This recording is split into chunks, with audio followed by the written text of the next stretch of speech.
I'm delighted to introduce today's keynote speaker. Brandon Busteed is Executive Director of Gallup Education, where he integrates Gallup's research and science on selection strengths, engagement, and well-being to improve student success, teacher effectiveness, and educational outcomes. His mission is to create a national movement to measure the educational outcomes that matter most, connect education to jobs and job creation, and promote a paradigm shift from knowledge mastery to emotional engagement in education. Earlier this year, he garnered international attention for his Bill of Rights for all students, which is rooted in Gallup's findings. Everyone in the world wants a good job, and no one ever became successful by trying to improve their weaknesses. Please help me in welcoming Brandon Busteed.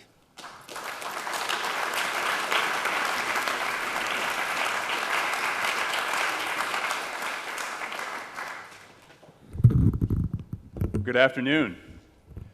Earlier this summer, I actually had a chance to see the movie Argo, and I was only about 2.5 years old when the Iranian hostage crisis went down, so I obviously don't remember any of it, but it dawned on me as I was flying in this morning that this is now my chance to formally thank Canada for getting us out of that pickle.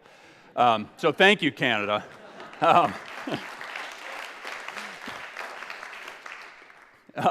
In any event, some of you may know the name Gallup because of our polling work.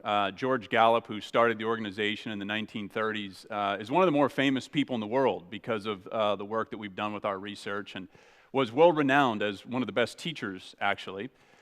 So I'm certainly going to talk about some of the insights that we've garnered from our polling work.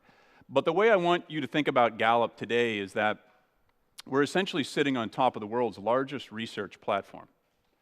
So every night in America, we interview a representative sample of Americans. We have the World Poll, which is now statistically sampling 98% of the world's population every year, which is an amazing feat. Representative sampling frames in every country, save a couple around the world. We also run what's called the Gallup Student Poll, which is a poll of 5th through 12th graders in the United States. About 500,000 participated last year. And we've also done a lot of work on assessing the best teachers. So we've now had more than 2 million teachers go through an assessment tool that we designed trying to get at the talents of the best teachers. So we obviously have a lot of information and a lot of research to share. And so what I'm going to try to do today is synthesize it a bit and hopefully leave you with some powerful ideas as it relates to that research. Two of the core areas that we've studied the most are engagement and well-being. Gallup has studied workplace engagement, for example, among 24 million people around the world. We get hired by Fortune 500 companies, governments, nonprofit organizations to measure what it looks like to have a good job, essentially. And with well-being, we have been doing this now around the world, where we have tried to get to the essence of what it means to have a life well lived. So I'm going to talk to you about that through those two powerful scientific lenses. What does a good job look like, and what does a good life look like? So obviously, as we think about where we are in the world of education right now, it's in a total state of upheaval, you could argue, in most countries, right? I think about it mostly through the lens of the United States, but all around the world, everybody's talking about education. Everybody's concerned about it. It's literally the #1 priority on everyone's agenda, and rightfully so. There's all kinds of forces coming down around it, from technological shifts to global competition, rising cost, by the way, in a lot of places where it's become more and more expensive to get a degree or an education in general. So there's certainly a lot to talk about, but I'm actually going to start with something real simple, which was a crystallized insight that we got from polling work. So we don't usually ask open-ended questions, right? But we ask Americans one night to think about the best teacher they ever had. So I'll ask all of you right now to do the same thing. Think about the best teacher you ever had. Our prompt was to put that person's name in your head. So do that now. My best teacher ever was Alma Blunt. And then what we asked, open-ended, was what was it that that teacher did that made them your best teacher? Now, I can probably read your minds if we're any good at our research, because there was one word that people used most to describe their best teacher. Any idea what that was? Close? Other ideas? Maybe Canada is different. No. You've said a lot of very close words. That the word that Americans used most was care, that they cared. Now, I want you to think about that very carefully, right? If you think about that being your best teacher, I want to ask, how are we measuring caring in schools right now? We're measuring a lot of stuff. I would submit to you that we're not measuring one of the most fundamental aspects of this. So I want to come back to that. But let me dive into what I think are our two biggest problems right now. The first is actually our obsession with the problem. I would argue that we are looking at schools and teachers and kids through a deficit-based lens. Most of our system is set up around trying to figure out what they don't know, what they're not good at, why they're so ineffective, right? And this deficit-based lens, I would argue, is killing us. I would also submit that the measures we think of as ultimate outcomes are not ultimate outcomes. At best, they're intermediate measures. So the things you see listed here are not things that I suggest we throw out. We should not throw out grades and marks. We should not throw out test scores, right, or graduation rates. They all matter to some degree, but if we think that's the ultimate end, we're sorely missing the opportunity to think about what is the ultimate outcome of an education. And most of us, if you go about trying to answer that question, would not say it ends at simply showing that you have obtained a degree or that you had a good grade or mark. What we've learned from our Gallup student poll in the U.S. is that engagement in school actually goes down every single year students are in school. In elementary school, engagement is 76% of students. In middle school, it drops to 61%. By high school, it's at 44%. And I'm going to show you some workplace engagement data that shows you that this slide continues into the workplace. Here's the simple point. If we were getting this right, engagement ought to be going up every year in school, not down. So there's something at a national level, there's something I would argue at a world level that we are missing out on here. Here's another interesting one. As we think about all the benefits of technology, this is a good one. The rate of knowledge in the world is expanding exponentially right now. Most of us are aware of that, right? In terms of if you search something on Google and the number of pages that come up, it's just been expanding exponentially. At the same time that the cost of knowledge is trending towards free. Now, I want to distinguish something. I didn't say degree. The cost of a degree is skyrocketing. Okay, it's actually gone up 248% in the United States in the last 18 years, which is 2 times our healthcare tab in that same time frame. Now, many of you in Canada know that the healthcare tab in the U.S. is actually on the verge of bankrupting our country, right? So think about this. College tuition has gone up 2x healthcare in the last 18 years. So the cost of a degree has skyrocketed, but the cost of knowledge is trending towards zero. Khan Academy, Coursera, edX. By the way, before these massive open online courses, you could take every single course at MIT online for free. You couldn't get the degree from MIT, but you could take every single course for free at MIT. Here's the simple point that I think this means for us, that our kids are no longer going to compete ever again on what they know. They're going to compete on how they synthesize that knowledge, but they're not going to compete simply on what they know. In the end, we don't like the results. In the United States, at least, we found that about 50% of our college and university graduates are in jobs that don't require a college degree. That's not to say that they all have terrible jobs, but they're in jobs that didn't require a degree. We also know that as we look at workplace engagement in the U.S., it's not nearly where it should be. And this was a killer finding that we just put out in June in our National State of the American Workplace report. We actually found that when it was cut by educational attainment, our college graduates were the least engaged in their jobs. Now, I want to come back to a couple reasons behind this. But the expectation, of course, everyone, if you had asked everyone to predict who's more engaged in their job, someone with a college degree or without, almost everybody would say, college degree, of course, because that's our expectation of what college and university does for us. It turns out it's not the case. And our researchers initially theorized that it was because, well, maybe college graduates have higher expectations of the workplace that go unmet, right?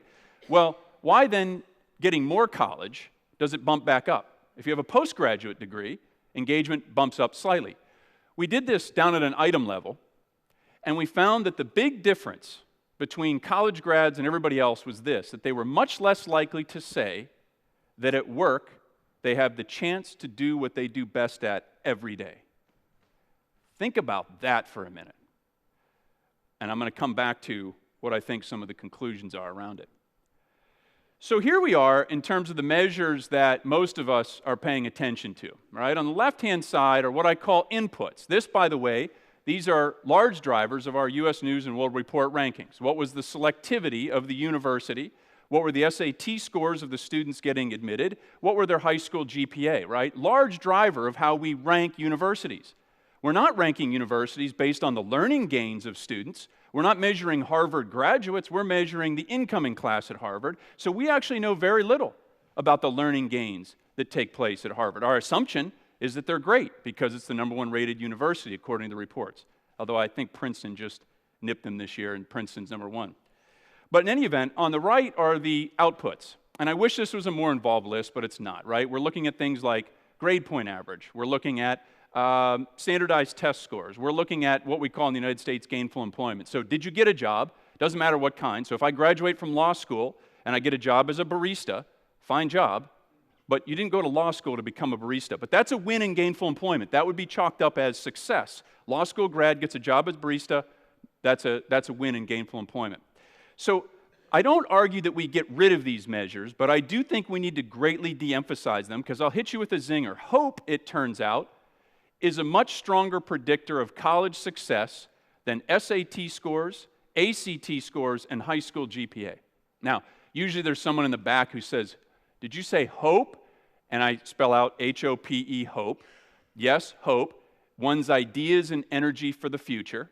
Some of the first questions we get are, well, how can you measure that, right? We'll talk about that in a minute, but it has 3 constructs: goals for the future, seeing multiple pathways to get there, and agency, believing that you have some power in making it so. You can measure this reliably, and by the way, it's a really strong predictor of what happens in the future. So, here's another one. Most of us in the States are really worked up about how we're doing on PISA scores, right? Because the U.S. is now trailing many, many countries on standardized tests around the world when it comes to reading and math scores. And this is interesting data that I just like to point out. There's other ways of looking at talent, dimension, and sorting in the world. These are the countries where there's overlapping data between PISA scores and global entrepreneurship measures of entrepreneurial activity in these countries. And it's just interesting to note that there's a negative correlation between standardized test performance and entrepreneurial activity. Now, that's a real zinger when we're all trying to figure out how to boost our economy again, when we know that almost all net new jobs are created from small and medium businesses less than 5 years old. There's a secret word, it's called entrepreneurship, right? So obviously, as we think about the performance of schools, I don't think that we can just be relying on standardized test measures. So I've sort of asked you this question, but it's an important one for all of us to ask at this summit. What truly is the ultimate outcome of an education, right? Is it to get a degree? Or is it perhaps to do something that you love, where you're doing what you're best at every day, or that you have a great life, right? I mean, those are certainly ultimate aims that we can aim for and that we can measure. So let me tell you a little bit about what Gallup knows about this. This was actually one of the original obsessions of George Gallup. He actually wrote a book in the late 1930s called The Life Well Lived. We interviewed people who lived to the age of 95 or older in the U.S. You want to know the first killer insight we learned from this? That on average, they retired at age 80. So those of you who are working on retirement plans, you might want to think about it. If you want to live to 100, 80 would be a good retirement age, right?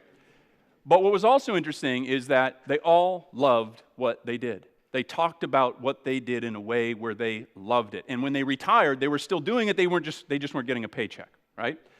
So we've been studying this notion of well-being for decades now, and it really got turbocharged by our work with the World Poll in the last decade, where we've been asking these questions all around the world. We start by asking people how they rate their lives. And we've been interested in what things correlate with people who rate their lives highly.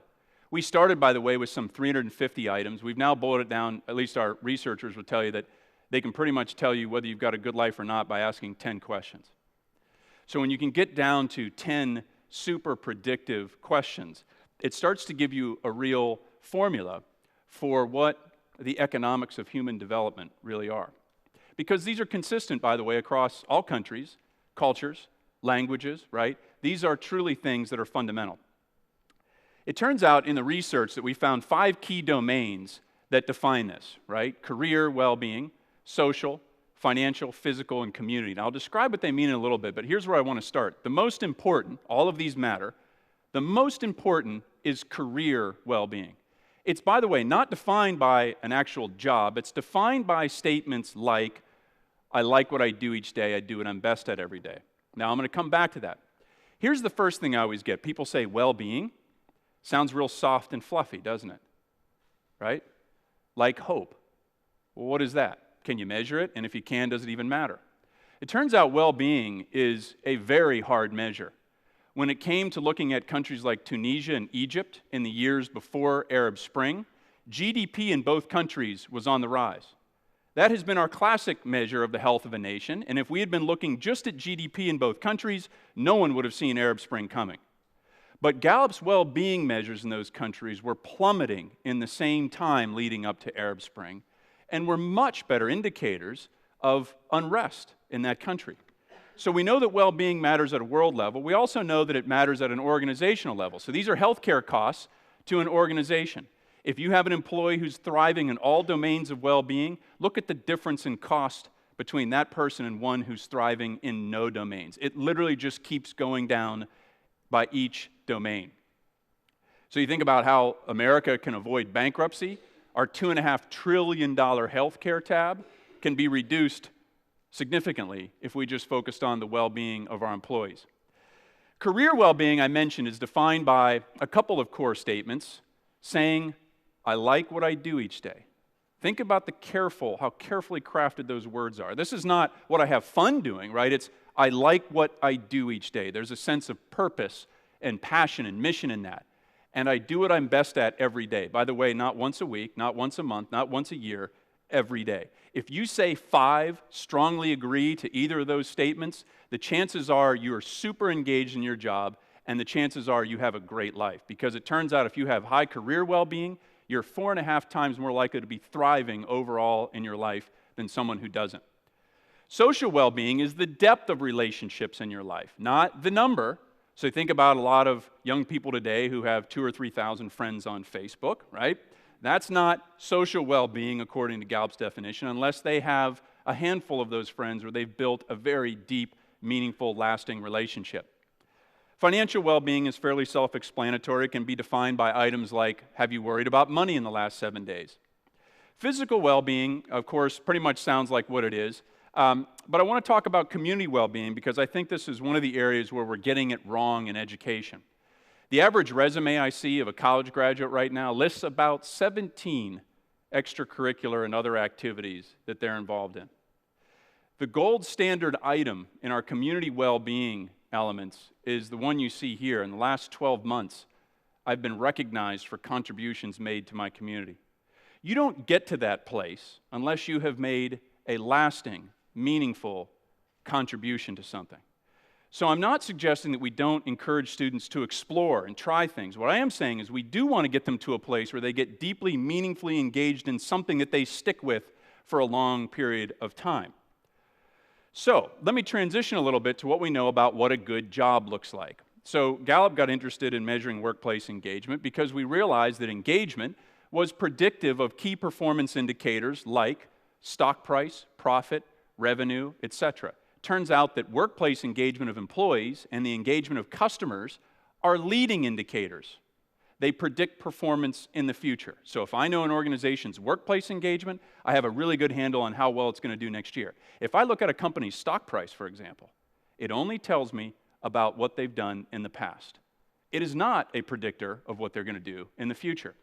So when Gallup thinks about how we measure this, some of the items that come out in the workplace as being very powerful are whether you say you can do what you're best at every day, whether you have someone at work who cares about your development. There's that funny word care showing up again, not just in school, but in the workplace.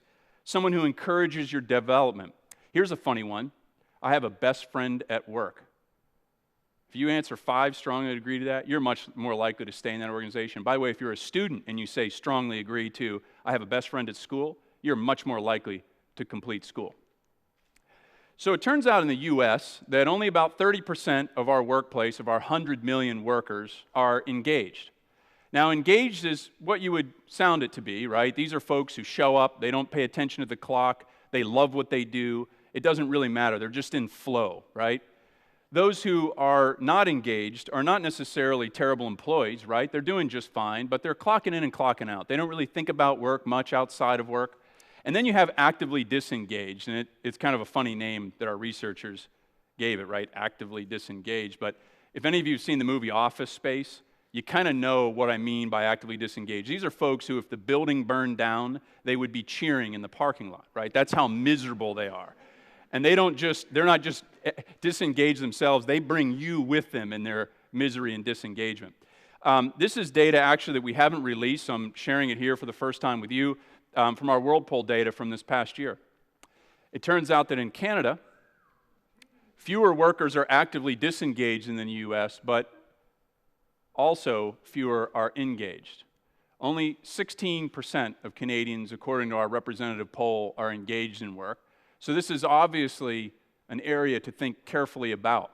The metrics that lead to this definition of workplace engagement, what is it about our schools and our colleges and our universities that can help drive this? Not just thinking about what our workplaces can do around it as well. The reason why engagement's important is because it's predictive of all these things, right? Profit, absenteeism, turnover. These are things that business people care deeply about. They don't naturally care about engagement, but when you show them that engagement is connected to these things, you get everybody's attention. We know, though, that going back to where I said we're going wrong, a deficit-based model focusing on what's wrong with people, what their weaknesses are, it's not real productive. It's better, by the way, than being ignored. So this is data that shows workplace. If you have a manager that ignores you, never gives you any feedback, none whatsoever, just ignores you, the chances that you're engaged are virtually zero.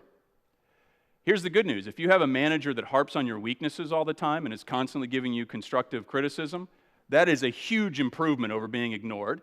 Engagement jumps up dramatically, as you can see from this slide, but there's still a large chunk that are actively disengaged. But if you have a manager who focuses on your strengths, what you're good at, and tries to get you to a place where you do that every day, the chances that you're actively disengaged are virtually zero.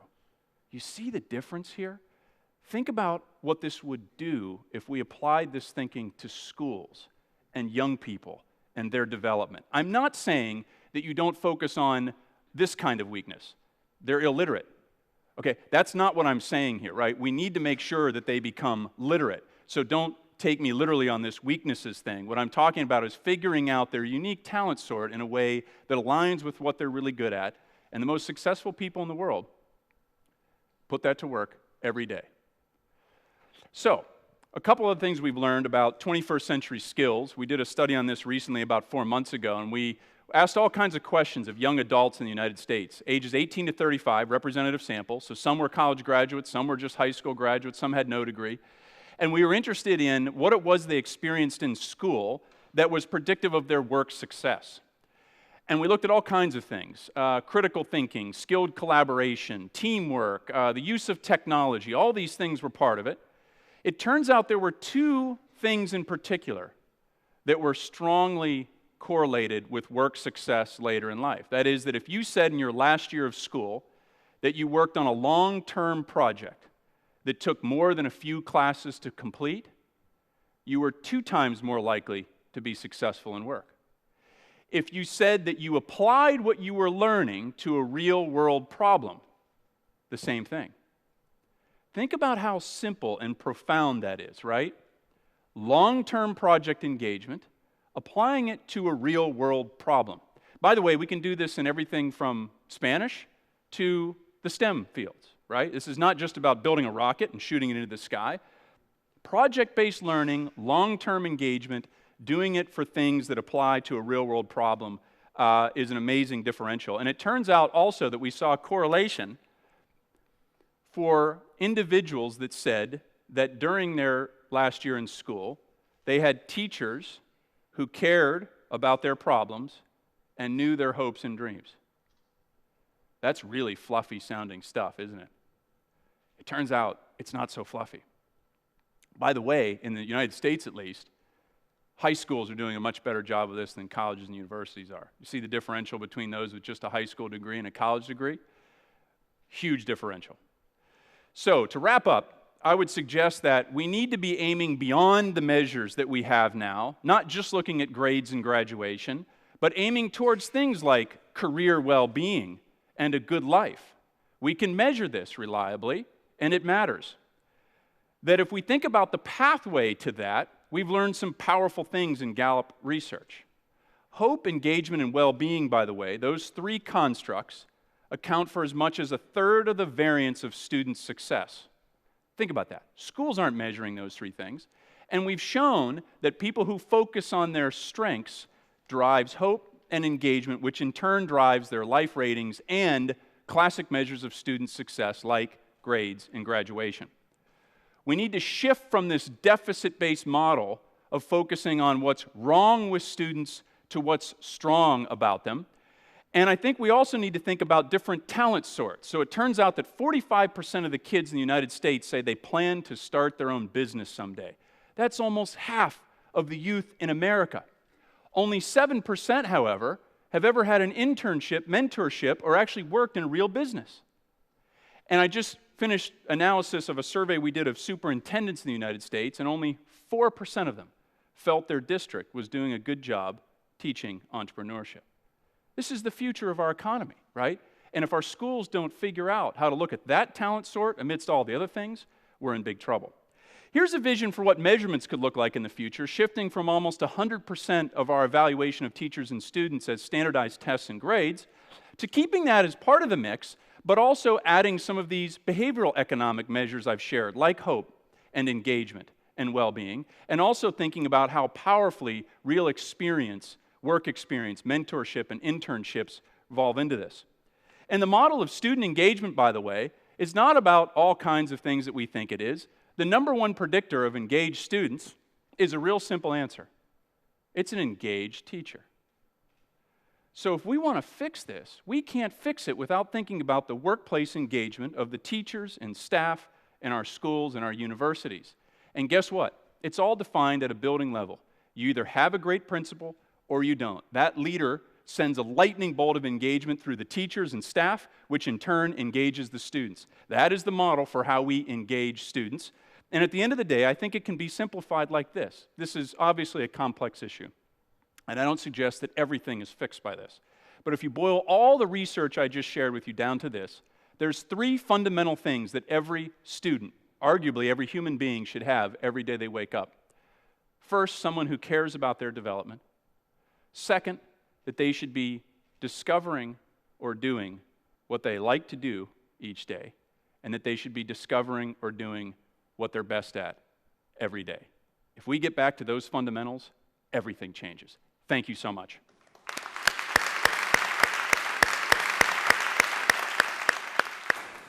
Thank you, Brandon. You've given us a lot to think about, and I'm sure that many of our summit participants will seek you out to follow up with their questions afterwards.